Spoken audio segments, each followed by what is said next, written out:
l'Éternel, car il entend ma voix.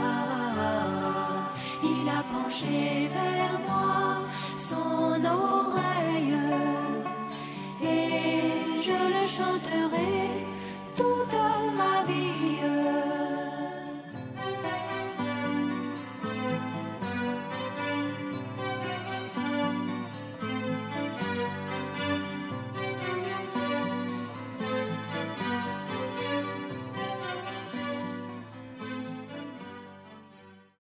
Alléluia. Amen.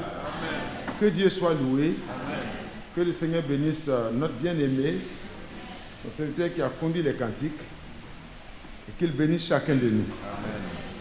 C'est vrai, la louange, quand elle vient d'un cœur sincère, elle a du prix aux yeux de Dieu. Amen.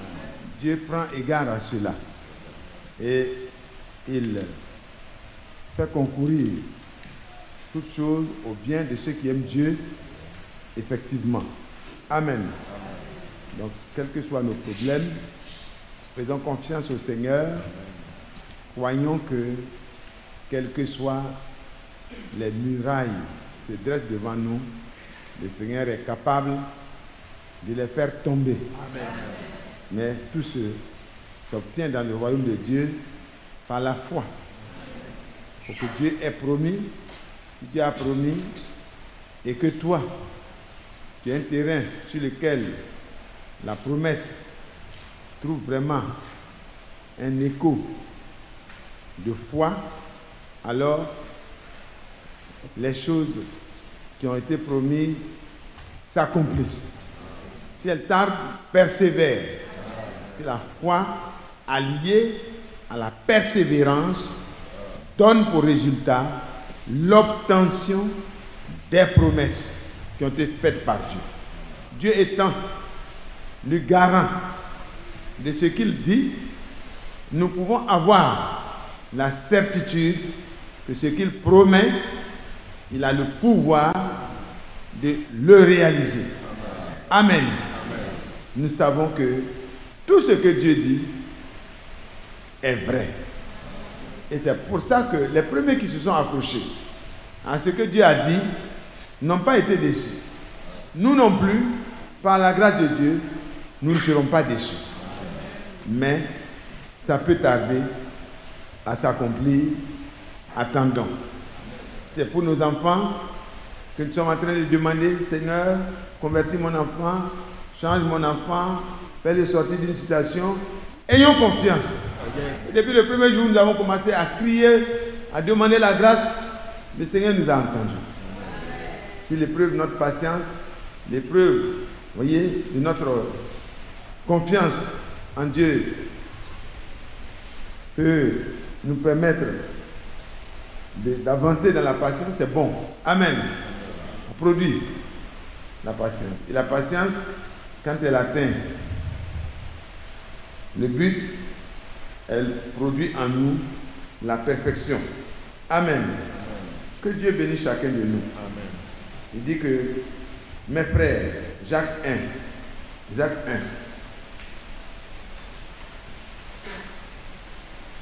mes frères, verset 2, regardez comme un sujet de joie complète les épreuves auxquelles vous pouvez être exposés.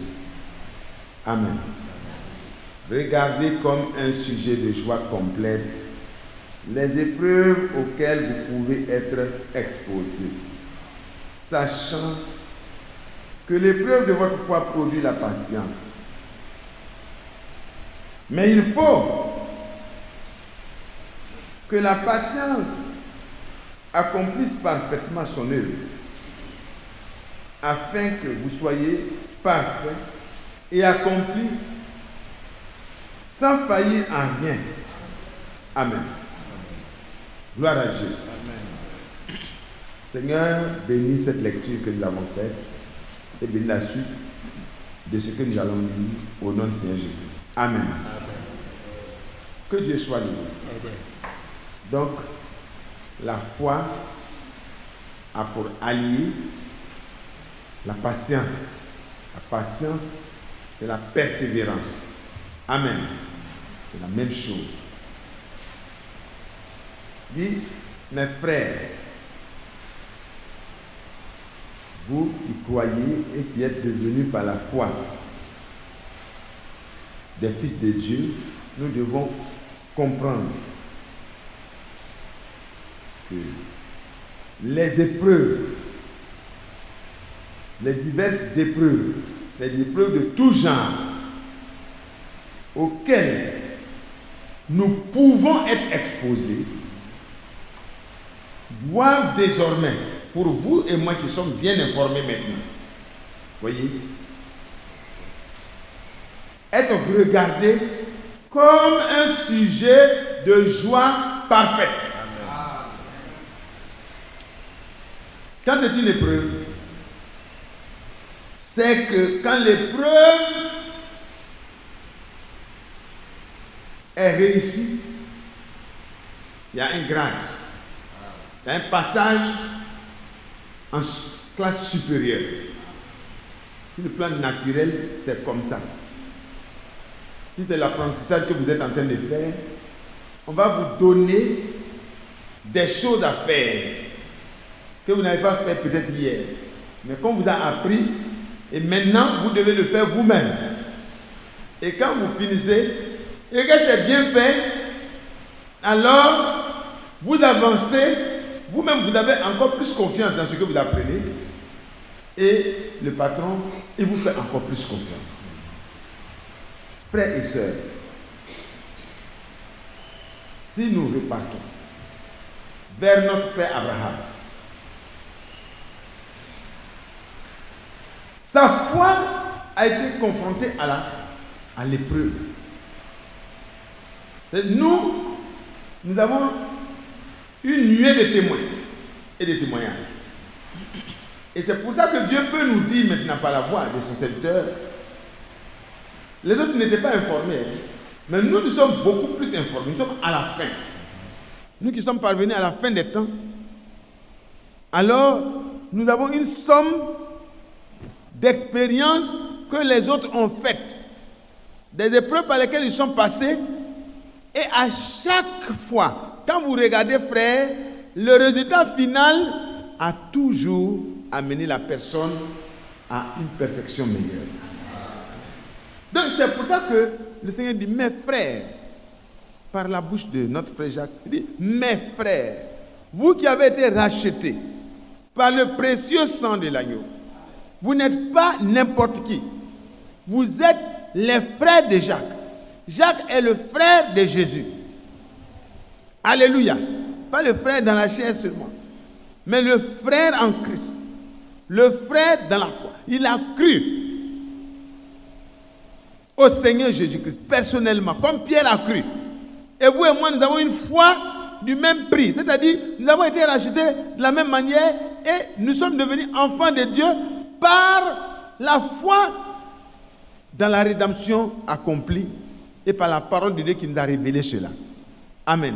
Quand on accepte que ce que Dieu a dit dans sa parole est vrai et qu'on est devenu une nouvelle création parce que Dieu a parlé et que nous avons cru, à partir de ce moment, frère, en tant que frère de Jacques, en tant que frère du Seigneur Jésus-Christ, toi et moi, ce n'est pas tout le monde qui doit regarder comme un sujet de joie parfaite les diverses épreuves auxquelles il peut être confronté. Il s'agit de ceux qui sont devenus des enfants de Dieu.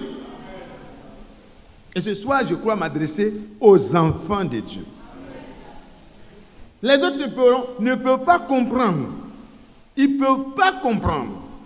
Mais toi, tu as été choisi d'avance. Dieu m'a prédestiné, il t'a prédestiné à être son enfant. Allons dans Hébreux et nous allons revenir. Frères, ne soyons plus des personnes qui se lamentent beaucoup. Même quand nous ne comprenons pas où veut aboutir Dieu, nous devons savoir que son objectif n'a jamais été de nous faire souffrir. Jamais, jamais. Quand les professeurs sont en train de donner beaucoup de devoirs aux élèves, c'est ce qu'on appelle des épreuves, non? Des épreuves. On les éprouve parce qu'on leur a donné des leçons. on les éprouve. Et quand l'enfant a une bonne moyenne, c'est une joie déjà. Alléluia. Ça produit la joie. Quand l'enfant regarde sa note, il voit 18 sur 20, il est heureux. Il court vers son père, vers sa mère, pour dire, papa, voici l'épreuve là, voici le résultat. Amen. Et vous et moi, par la grâce de Dieu, nous avons le meilleur enseignant. C'est le Seigneur. Lui, ses élèves n'échouent jamais. S'ils sont attendus, ils n'échouent pas. Parce que lui-même est capable de les aider à assimiler. Donc ne soyez plus découragés. Hébreux au chapitre 2. Hébreux au chapitre 2.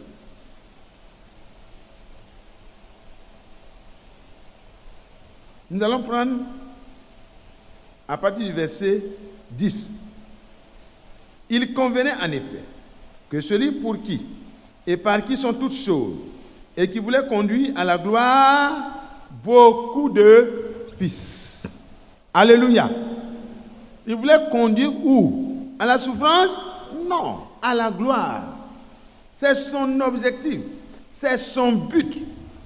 Vous et moi, rachetés de l'agneau, Dieu s'est fixé pour objectif de nous amener à la gloire que nous avons perdue. Il veut nous conduire à la gloire. Et nous sommes là pour cela. Qu'est-ce qu'il a fait? Alors, il voulait conduire à la gloire beaucoup de fils. Qui croit que Dieu voulait le conduire à la gloire? Depuis l'origine des temps. Et c'est pour ça qu'au temps marqué, voilà ce qu'il dit. Il a élevé à la perfection par les souffrances le prince de leur salut. C'est à cause de toi et moi que le prince de notre salut a souffert à la croix. Il a souffert. Mais il n'a pas regardé l'épreuve par laquelle il passait à cause de vous et moi. Non, il fallait qu'il passe par là pour obtenir pour résultat des fils et des filles de Dieu rachetés de leur vaine manière de vivre qu'ils avaient hérité par la naissance naturelle pour recevoir une nouvelle vie qui leur permette de vivre comme Dieu veut.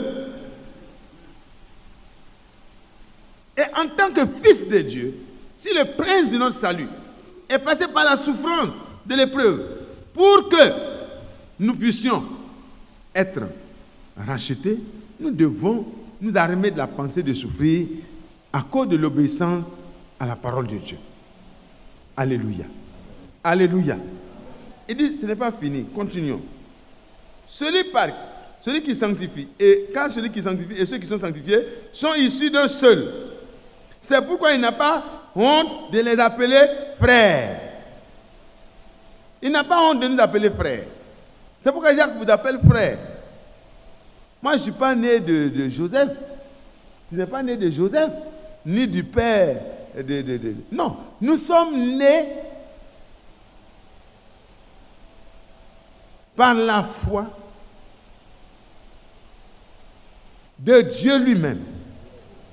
Ce n'est pas de la volonté de l'homme, ni de la chair, mais de Dieu. Jean 1, verset 13. Ce n'est pas comme quelqu'un voulait, non.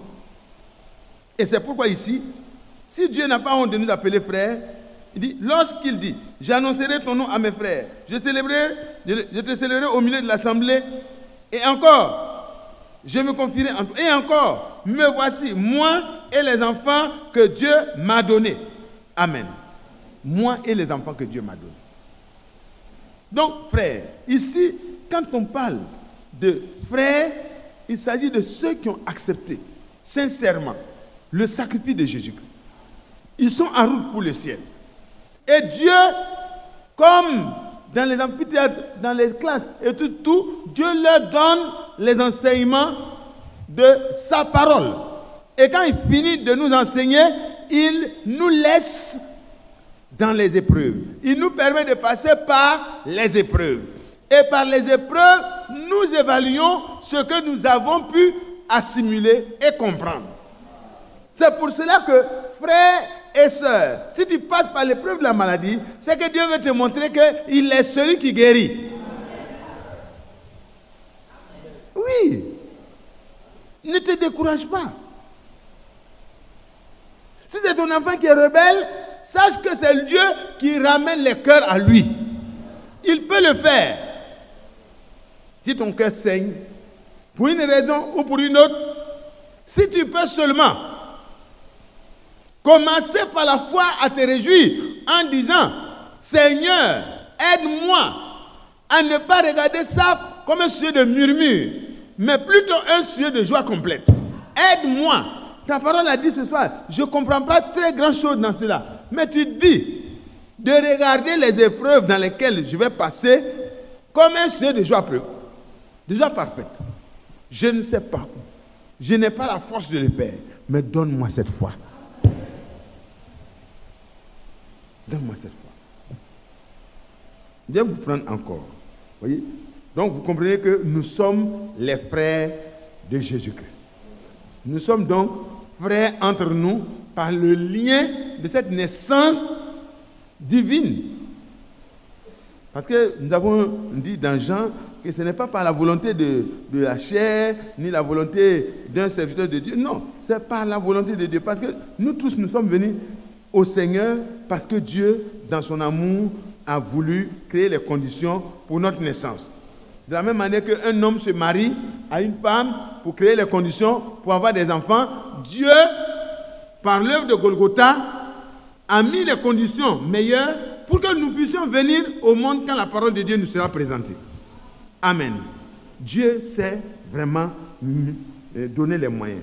Il dit, mais à tous ceux qui l'ont reçu, à ceux qui croient en son nom, elle a donné le pouvoir de devenir enfants de Dieu, lesquels sont nés, non du sang, ni de la volonté de la chair, ni de la volonté de l'homme, mais de la volonté de Dieu. Tu es né de la volonté de Dieu. Frère, tu es né parce que Dieu a décidé que tu naisses. Tu es né de nouveau. Tu es né parce qu'un père et une femme ont décidé d'avoir des enfants. Ils ont demandé et Dieu leur a donné. C'est pourquoi les frères qui ont des femmes et qui n'ont pas encore d'enfants, ayez foi. Parce que Dieu veut que vous ayez des enfants et que vous multipliez. Maintenant, si on est né de la chair, parce que Dieu l'a permis, parce qu'il y a des millions de compétitions et des gens qui étaient en compétition pour naître dans la maison ce jour-là. Mais ces millions de vies, de semences qui étaient en route, il y a peut-être, là où il y a des triplés, c'est 3 qui ont pu pénétrer. Mais si c'est un seul qui devait naître, c'est un seul qui a pu s'en sortir. Et donc c'est déjà un miracle. Mais on laisse ça de côté pour aller à la naissance spirituelle. Frère, le Seigneur a voulu que je naisse dans son royaume. Et il permet que je reçoive les leçons, l'enseignement de la vie que je dois mener dans le royaume et dans la famille de Dieu. Et quand il finit de me donner l'enseignement, il me fait passer par diverses épreuves. Ça veut dire que ça diversifie. Ça dépend de ton niveau. Alléluia. Diverses épreuves. L'épreuve de CP1, c'est une épreuve. L'épreuve qui est réservée au CP2, c'est une épreuve. À leur niveau, c'est dur. C'est très dur comme pour toi. Donc si toi, tu as déjà dépassé ça, il ne faut pas te moquer de lui. Il faut comprendre que toi aussi, un jour, tu étais là-bas. Et chacun a un niveau d'épreuve auquel il peut être exposé. À tout moment. Donc pendant que l'autre passe par l'épreuve, il faut prier pour lui. Amen. Parce qu'après, c'est toi. Oh, Dieu est bon. Dieu est bon, hein? Et quand nous partons, allons-y. On repart à notre père Abraham. Abraham a été appelé et Dieu a éprouvé d'abord. Après lui avoir parlé, il a laissé passer du temps. Et Abraham a commencé à poser la question dans Genèse 15. Il dit, mais comment tu me promets de me donner des grandes bénédictions, des grandes richesses? Abraham répondit, Seigneur éternel, que me donneras-tu? Je m'en vais sans enfant. Et l'héritier de ma maison, c'est Eliezer de Damas. Mais est-ce que l'épreuve du fait qu'Abraham n'avait pas d'enfant là, c'était une épreuve pour qu'Abraham pleure? Non, il y a une joie parfaite qui était réservée à Abraham, une joie particulière, une joie qui est singulière, une joie qui est réservée à un homme qui a eu la grâce d'être appelé par Dieu. Mais Abraham n'était pas forcément au départ quelqu'un qui pouvait comprendre tout ce qui se passait. Il a posé la question à Dieu. Que me donneras-tu? Et Dieu va lui dire, je vais te donner mieux que Eliezer de Damas. Alléluia. Alors l'Éternel, la parole de l'Éternel lui fut adressée, c'est-à-dire l'Éternel lui parla et lui dit, ce n'est pas lui qui sera ton héritier, mais c'est celui qui sortira de tes entrailles qui sera ton héritier. Voilà l'épreuve. L'épreuve était là. Mais comme Dieu connaît comment il doit enseigner pour que ça pénètre, alors il laisse Abraham être trempé dans l'épreuve. Et Abraham pose la question. Frère, si tu ne comprends pas ce qui se passe, pose la question. Un enfant qui veut réussir, il pose des questions. Mais il ne faut pas poser des questions à Mathias. Moi, je ne peux pas comprendre pourquoi toi tu passes par cette épreuve. Hein. Mais pose la question à Dieu. Pourquoi pour toi là c'est dur comme ça? Dieu peut répondre. C'est que Dieu t'a trouvé. Peut-être toi tu n'estimes pas ton niveau, mais Dieu a estimé ton niveau. Alléluia. C'est lui qui évalue avant de faire passer en classe supérieure. Il dit à Abraham, tu n'as pas encore compris, mais sache. Voyez, viens mon fils. Il l'a conduit dehors. Il lui dit, regarde vers le ciel. Et il a levé les yeux. Compte les étoiles. Si tu peux les compter, et il lui dit, telle sera ta postérité. Tu souffres actuellement, tu passes par l'épreuve, tu n'as pas d'enfant, tu pleures, mais ne pleure plus. Lève les yeux et regarde le nombre des étoiles. Ta bénédiction, ta récompense sera très grande. Il y aura des enfants pour toi. Ah, l'épreuve de notre foi. Ça produit la patience. Ça dit, il faut de la persévérance. Et Dieu lui donna 25 ans pour persévérer. Dieu lui donne 25 ans pour persévérer. Ce que j'ai dit, je vais te donner là. Je t'ai montré déjà un support visuel. Donc, regarde continuellement ça. Attends-moi. Je vais voir si tu me fais confiance. Et Dieu continue, Dieu continue, Dieu continue. Et quand 24 ans furent accomplis, Dieu revient encore à la promesse qu'il avait faite. Parce que Dieu n'oublie pas ses promesses. Sœur, frère, quelle est la durée de l'épreuve en ce qui te concerne? Au point que tu puisses aujourd'hui perdre la joie. Mais l'épreuve doit être un sujet de joie pour toi et moi. Ce n'est pas facile, mais demandons à Dieu. Dites, ta parole a dit de regarder comme un sujet de joie complète les diverses épreuves auxquelles nous pouvons être exposés. Plus tard, si vous lisez, dans Genèse 18, Dieu réapparaît. 17 d'abord, il réapparaît. Il parle à Abraham. Il dit, je suis El Shaddai. Il dit, ne regarde pas à gauche, à droite. Moi-même là, je suis capable de faire, sans demander le secours de quelqu'un, ce que je t'ai promis. Qui croit cela? Qui croit que Dieu peut le faire sortir de l'épreuve dans laquelle il est? Qui croit que Dieu peut transformer son épreuve en joie? Je veux que vous puissiez répondre, parce que votre réponse m'importe. Qui croit? Qui croit vraiment? Si vous croyez que Dieu va vous sortir de votre épreuve, vous devez commencer à vous réjouir. C'est ça. Parce que si c'est lui qui dit qu'il va vous faire sortir là, s'il n'est pas capable, là, il faut avoir une joie mitigée. Mais s'il est capable, c'est que ça va se régler. Gloire à Dieu. Continuons. 18 ans, le chapitre 18, Dieu revient. Il parle à Abraham, mais il s'adresse à Sarah. Parce qu'il voulait aider la foi de Sarah. Pour que Sarah, dans l'épreuve, puisse avoir de la joie. Un sujet de joie complète. Sarah, 89 ans, tu n'as pas encore d'enfant. Mais Dieu s'adresse, il s'arrête, il dit, Sarah, ta femme, à l'époque où je reviendrai te visiter l'année prochaine, aura un fils. Oh là là. Oh, que Dieu est vraiment bon. Dans l'épreuve, Dieu avait de la joie qu'il avait réservée. Une joie spéciale. Pensez au moment où Sarah regarde son ventre qui commence à se développer. Les mamelles ont changé. La physionomie a changé.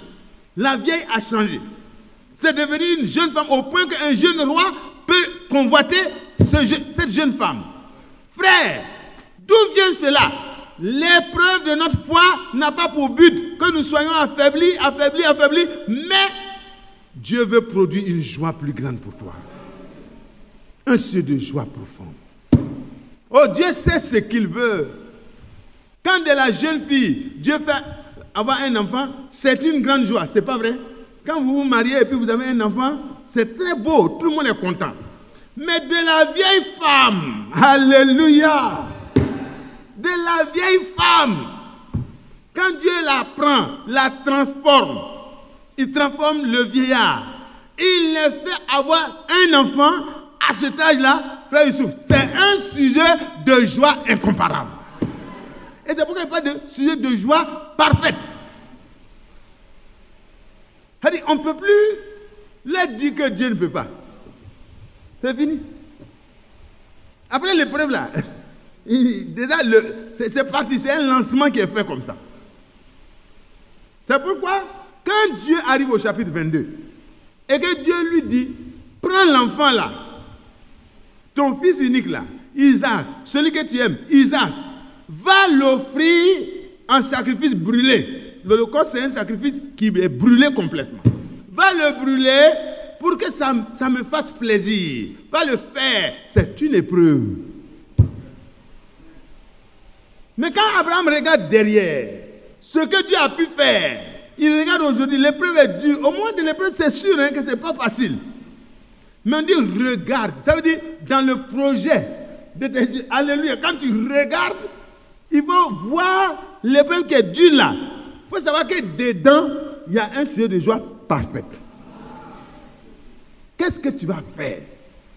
Abraham commence à marcher. Il commence à marcher. Là, tu ne peux pas consulter quelqu'un. Parce que ton épreuve, c'est ton épreuve.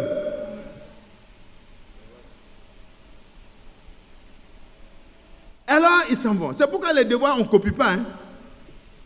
Quand tu vois chacun doit travailler sur son épreuve.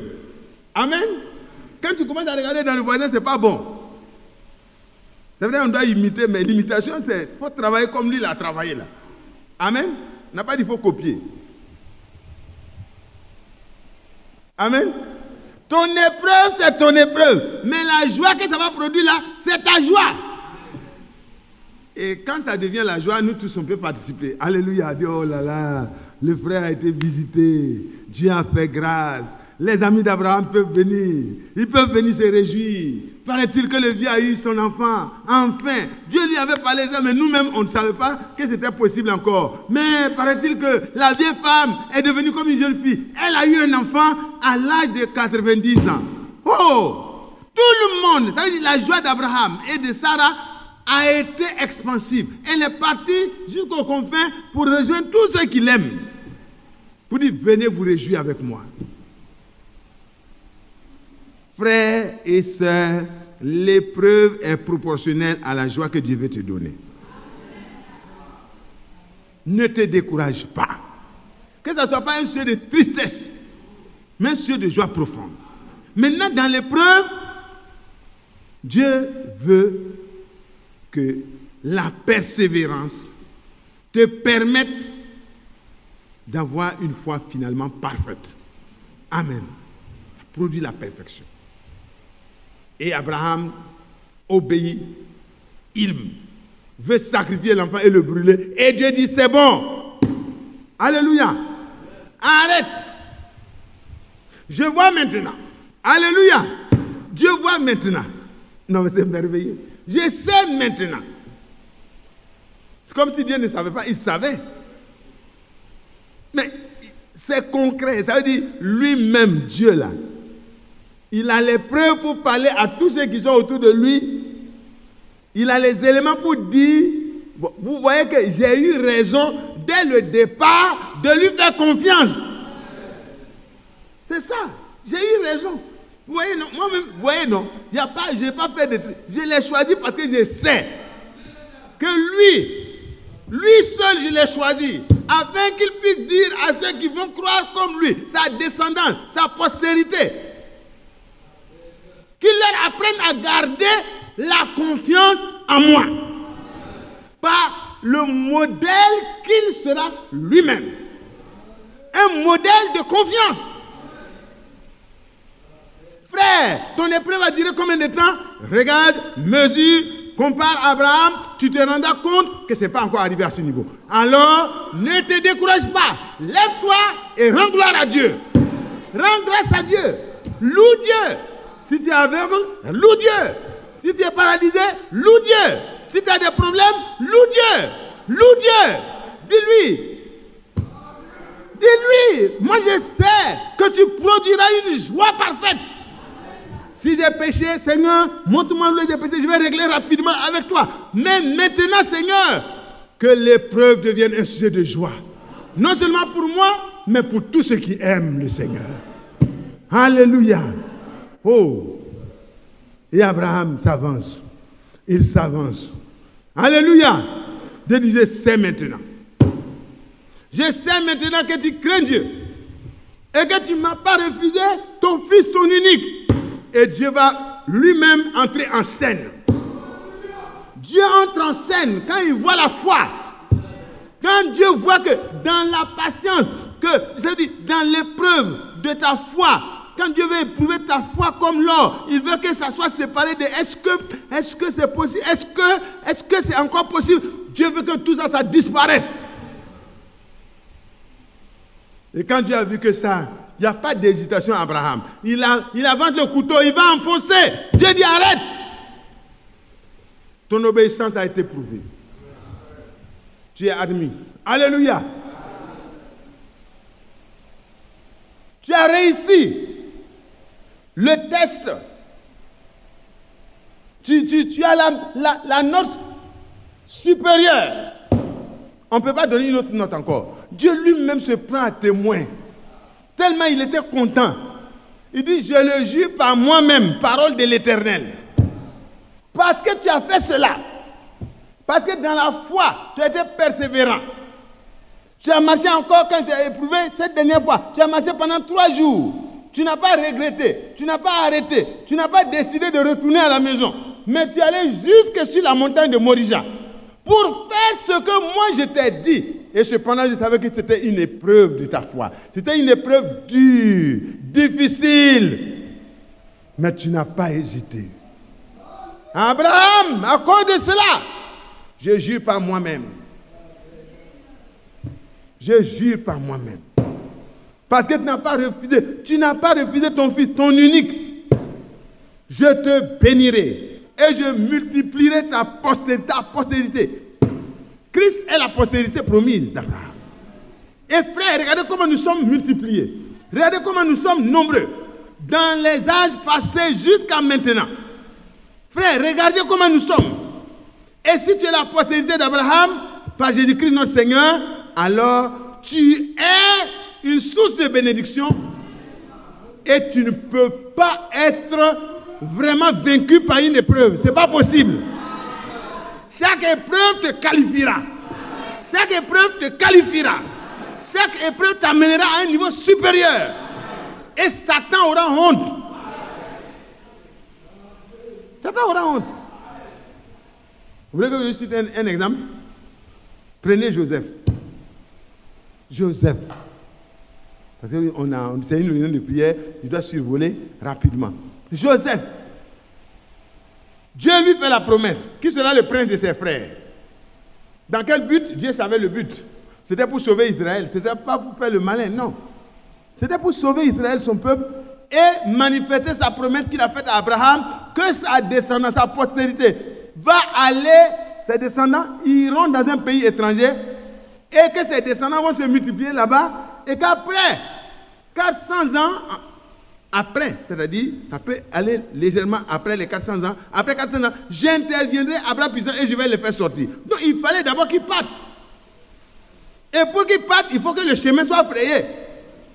Et le chemin pour aller en Égypte passait par Joseph esclave. Joseph vendu par ses frères. Parfois, frères, vous pouvez ne pas être compris par votre entourage, par votre famille, par quelqu'un d'autre. Mais ne vous découragez pas. Vérifiez si vous n'êtes pas à l'origine de ce malentendu. Si ça va, que votre cœur ne vous reproche rien, alors, frères, ayez de l'assurance. Prenez ce qui se passe là comme un sujet de joie. Ne commencez pas à accabler vos voisins, vos amis, vos parents. Non, ne vous occupez pas d'eux. Commencez à dire, Seigneur, je ne comprends pas bien, mais je te loue. Je te loue. Fais de ce que je souffre là un sujet de joie pour moi. Il est écrit dans 1 Thessaloniciens 5, je crois que c'est le verset 16, rendez grâce en toutes choses. Rendez grâce, car c'est la volonté de Dieu à votre égard. Que cela soit un sujet de joie pour vous. L'épreuve à laquelle vous êtes confrontés. Amen. Non, là c'est soyez toujours joyeux. Je pense que c'est rendez grâce, c'est verset 18.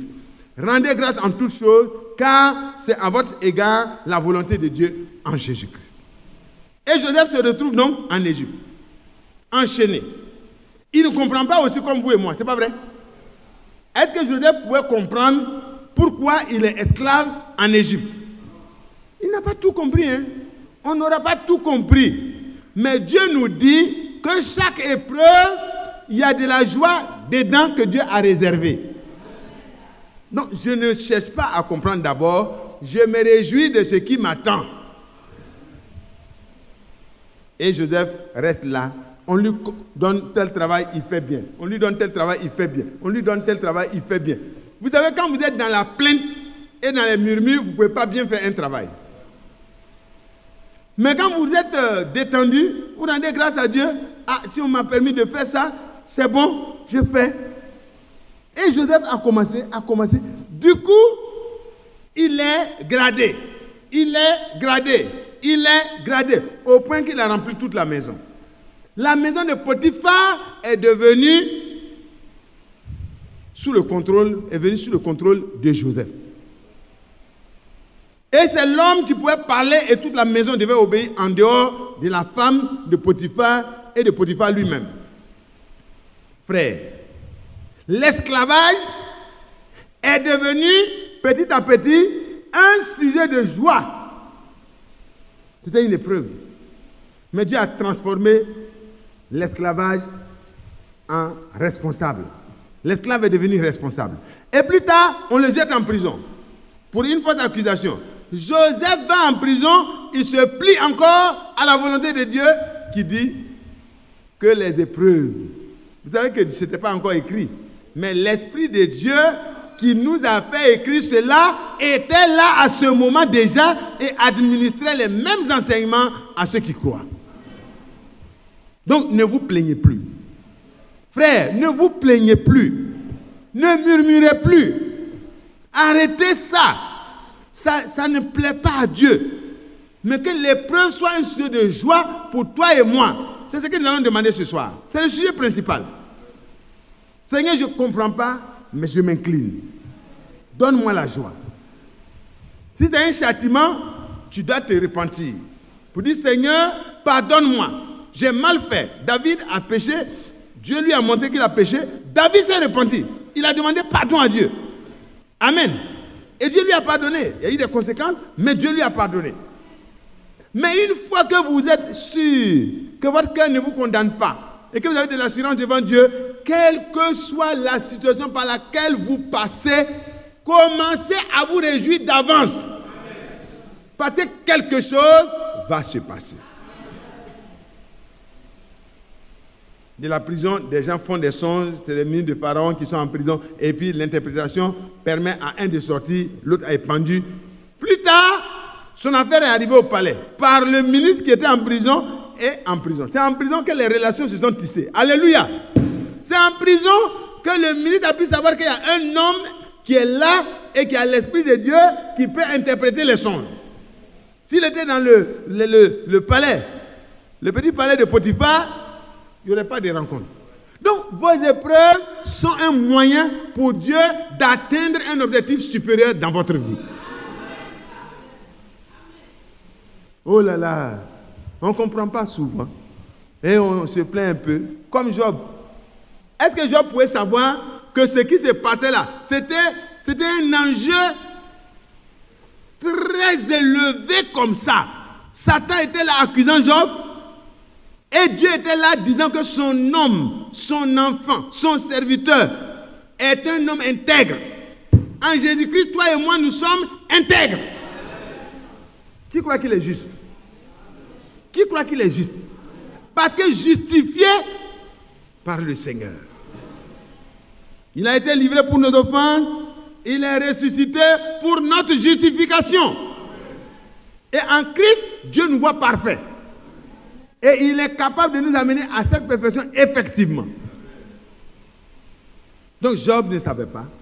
Et puis Dieu dit, bon, comme toi Satan, tu ne sais pas qui il est, moi je sais qui il est, je te permets de ravager tout. Et Satan s'en va, il ravage tout, il détruit tout. C'était une épreuve. Alléluia. Ce n'était pas un châtiment, c'était une épreuve. Moi, je le livre tout. Je livre tout en tes mains. Va faire, mais ne touche pas à sa vie. Il ravage tout. Ses enfants, sa richesse, tout finit en un seul jour. La douleur était intense. Du plus riche, il devient le plus pauvre. Il n'y a même pas un petit animal. Mais son cœur n'était pas attaché à la richesse, mais à Dieu.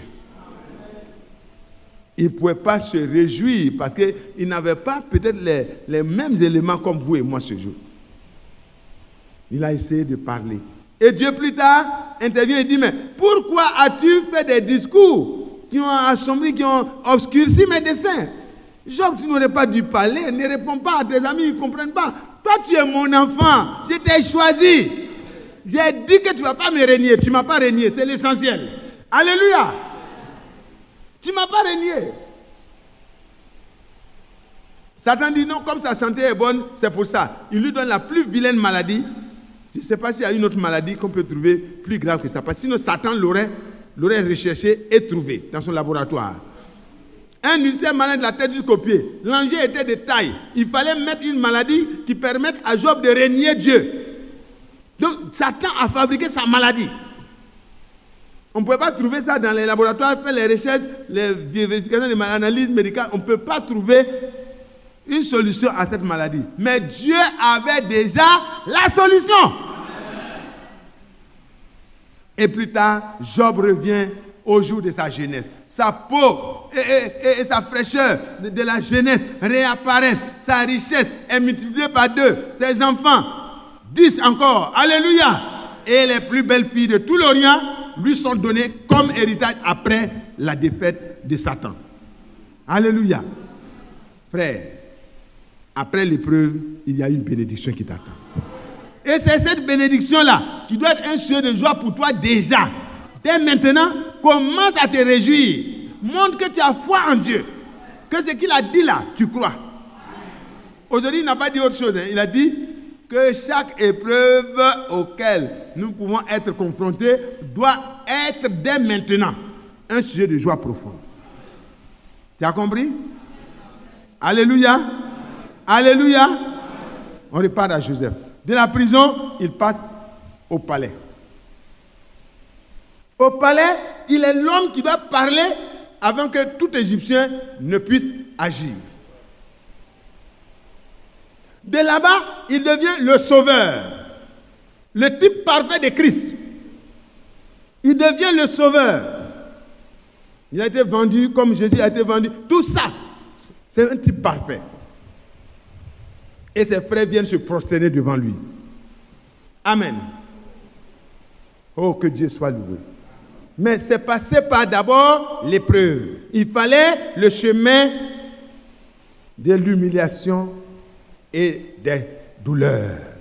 Mais dans la douleur et l'humiliation, Dieu avait déjà dans son plan conçu que ça sortirait par le trône. Mais Joseph ne pouvait pas comprendre ça dès le départ. Comme toi et moi, on ne peut pas comprendre maintenant. Mais par la foi, nous devons agir comme Abraham. Que Dieu nous bénisse. Ça va? Ça va? On va aller dans le Nouveau Testament maintenant. Prends quelques exemples et puis on va laisser le temps à la prière. Prenez Luc.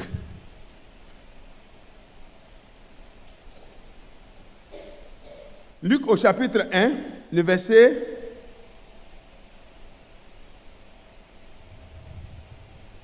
12. Zacharie fut troublé en le voyant, et la frayeur s'empara de lui. Mais l'ange lui dit, ne crains point, Zacharie, car ta prière est exaucée. Ta femme Élisabeth enfantera un fils, et tu lui donneras le nom de Jean. Il sera pour toi un sujet de joie et d'allégresse, et plusieurs se réjouiront de sa naissance. Je vous pose la question. Frère, pourquoi plusieurs vont se réjouir de la naissance d'un enfant? Parce que l'enfant là, il ne pouvait plus venir. Il ne pouvait plus venir. Le temps a passé. Le vieux a prié. Sa femme a prié. Les amis ont prié. Et puis la situation était devenue une situation qu'on pourrait dire où on ne pouvait plus espérer. Et l'ange apparaît et lui annonce la naissance d'un enfant que Dieu avait préparé dans le secret pour lui. Vous pensez que c'est ce jour-là que l'enfant a été préparé? Non.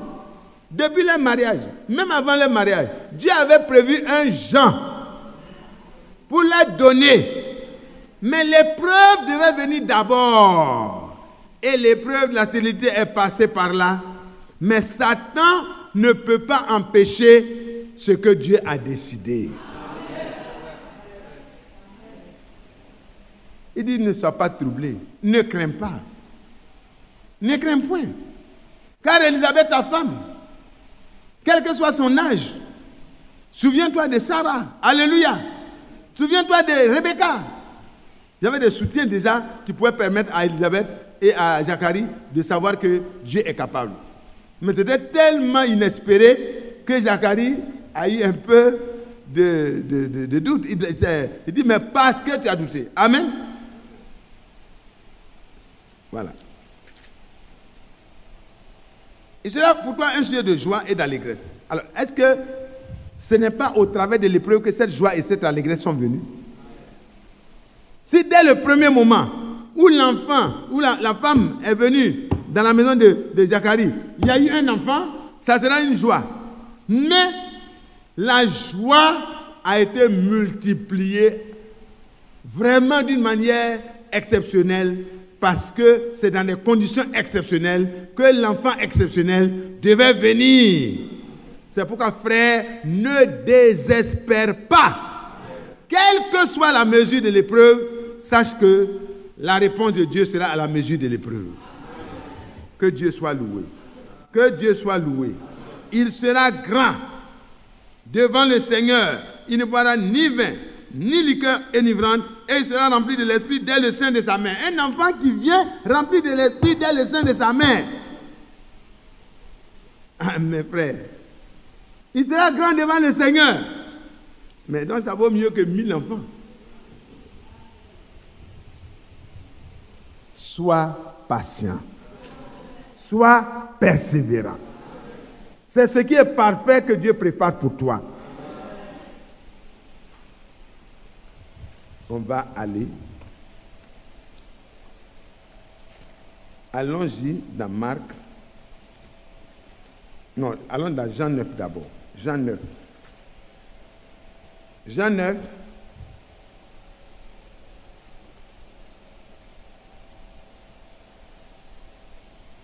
Jésus vit en passant un homme aveugle de naissance.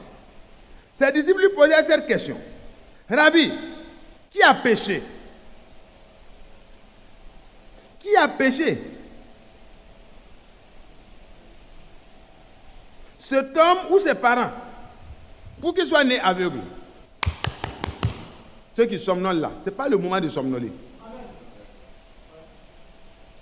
Qui a péché.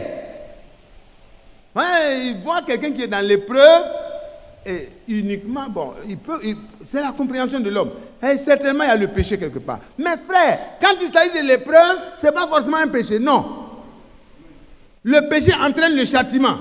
Mais l'épreuve est venue par la volonté de Dieu pour ton perfectionnement. Ici, l'enfant est né aveugle. Alors, frère innocent, mon frère Sokoyi, un enfant qui naît, il n'a rien fait, et puis il est aveugle. Et puis on dit que dedans là, il y a joie dedans. Ça là, c'est compliqué. Il y a joie pour les parents, il y a joie pour l'enfant lui-même. Mais ça, c'est difficile à comprendre. Mais est-ce que la parole de Dieu va changer à cause de ça? Non. Si c'est une épreuve, c'est qu'il y a joie dedans. Une joie complète. L'enfant grandit, pas d'espoir. Les ophtalmologues ont travaillé probablement, les naturothérapeutes ont essayé. Mais quand Dieu a réservé quelque chose pour que ça soit une joie éclatante, il ne permet pas à un homme de mettre sa main dedans. Alléluia! Il réserve ça pour lui seul. Et les gens ont tenté d'aider les parents. Ils ont dit, bon, vraiment, pour cet enfant-là, on ne peut rien faire. On va attendre. On ne sait pas. Il a dit que quand Dieu viendra lui-même, les aveugles vont voir. Peut-être que c'est pour toi là, peut-être que c'est à ce moment seulement. Et ils ne savent pas que Dieu était déjà en train d'entrer en scène. Alléluia. Oh là là, c'est merveilleux. Peut-être que ce jeune homme est né avant que Jésus naisse. Parce qu'on parle de 40 ans environ. Il est déjà grand, il peut parler lui-même. Il est de la génération de Jésus. Il est né, il est aveugle. Et ça continue. Jésus répondit, ce n'est pas lui, ce n'est pas que lui ou ses parents aient péché, mais c'est afin que les œuvres de Dieu soient manifestées en lui. Et quand les œuvres de Dieu sont manifestées en toi, tu vas être toi-même joyeux et puis tu seras un sujet de joie. Qui veut être joyeux? Qui veut être un sujet de joie? Et vous êtes sûr de vous? Vous êtes sûr de vous? Quel que soit le prix? Vous voulez que Dieu vous passe par le creuset de l'épreuve pour éprouver votre foi et vous faire sortir comme un produit fini qui attire la gloire de Dieu et manifeste la grandeur de la capacité de Dieu. Vous voyez, quand vous lisez la suite, alors quelque chose va se passer. On va lire au verset 7, au verset 8. Pour gagner du temps, hein. Vous connaissez, vous lisez l'histoire à la maison. Ses voisins et ceux qui auparavant l'avaient connu comme un mendiant, disaient, n'est-ce pas là celui qui se tenait là, assis et qui mendiait?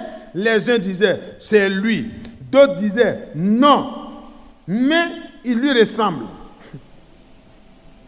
Et lui-même disait, c'est moi. Alléluia. Il était content. Il dit, c'est moi l'aveugle mendiant là. C'est moi.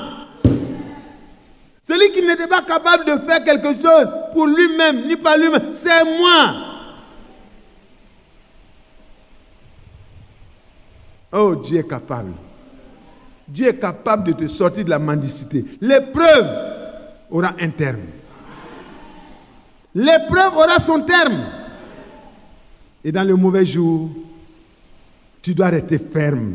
Parce que derrière l'épreuve, il y a la bénédiction. Frère Kouma, commence à te rapprocher. Parce que je suis vers la fin. Tu vas nous faire prier. Alléluia. Alléluia. Oh, lui-même disait, c'est moi. C'est moi. C'est moi votre aveugle là. C'est moi votre mendiant là. Vous me connaissez bien? C'est moi. Gloire à Dieu.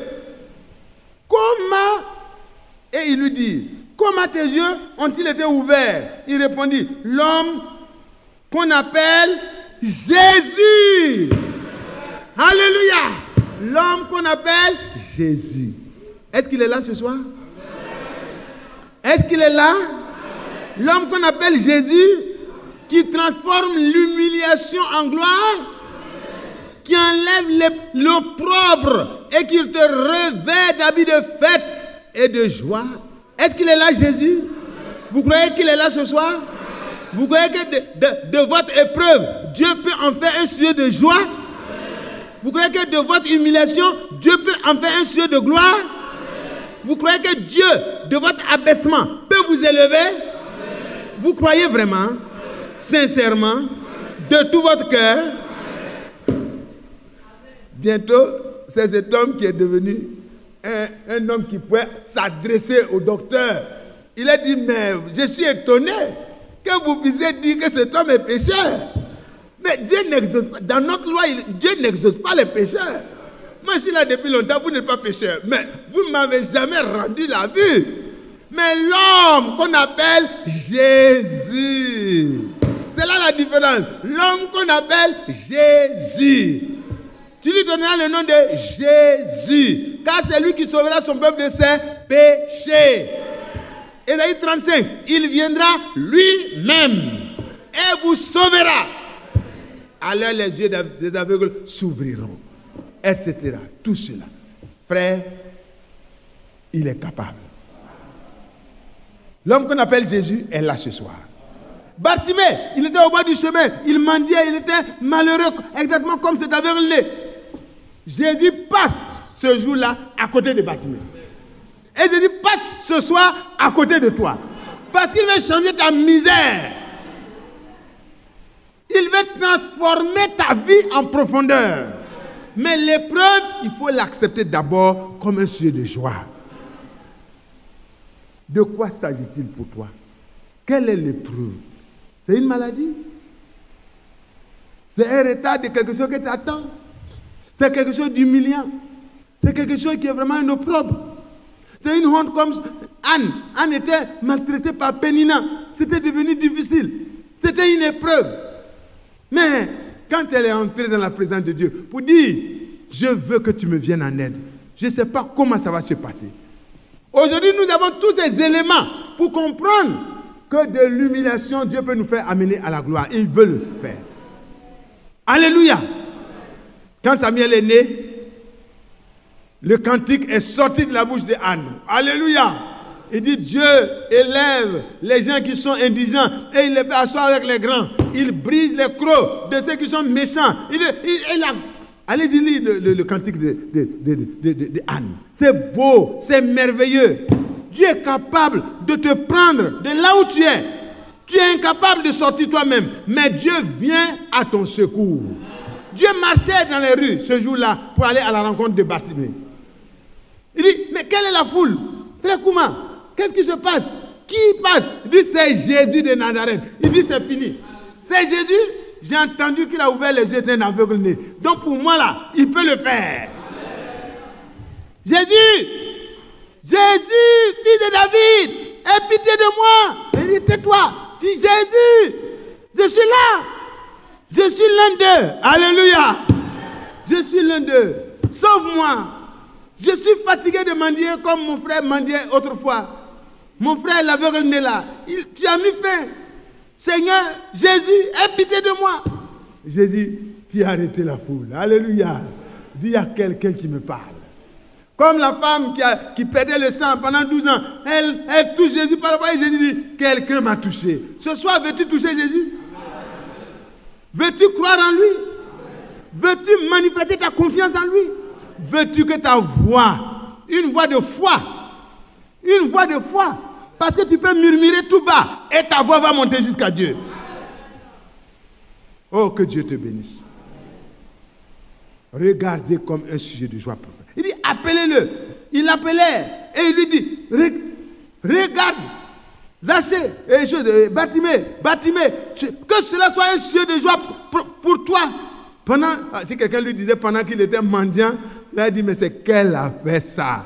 Comment tu peux me dire que être aveugle doit être un sujet de joie pour moi? Mais allez-y ce jour-là. Quand Bartimée a été rapporté vers Jésus, et Jésus lui dit, que veux-tu que je te fasse? Prenant la parole, Jésus lui dit, que veux-tu que je te fasse? Rabouni, c'est-à-dire, Seigneur, maître. Lui répondit l'aveugle, ce que je veux, ce n'est pas l'argent, ce n'est pas de l'or, ce n'est rien d'autre. Je veux mes yeux pour te suivre et pour pouvoir me débrouiller moi-même. Alléluia. Et qu'est-ce que Jésus a dit? Jésus lui dit, va, ta foi t'a sauvé. Physiquement comme spirituellement, c'est quelqu'un qui a eu la grâce. Aussitôt, il recouvra la vue.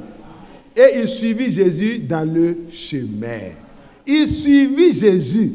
Quand Dieu va te toucher ce soir, quand il va venir au secours de ta petite foi et te donner la solution pour que tu sortes de l'épreuve avec des cris de triomphe, ce n'est pas pour courir à tes affaires.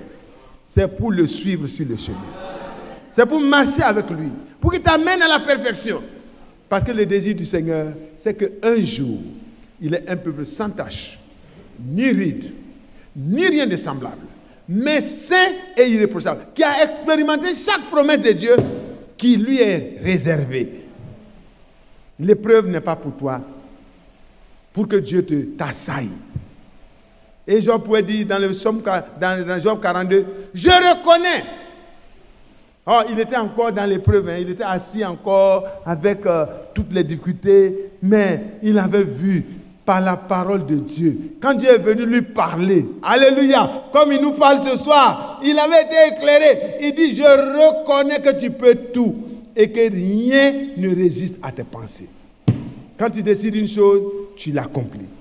Et Dieu a décidé en ta faveur et en ma faveur de nous accorder sa grâce. Frère, comment que Dieu nous bénisse.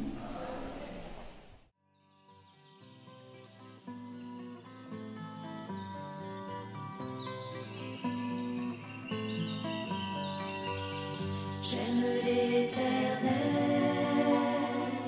car il entend ma voix.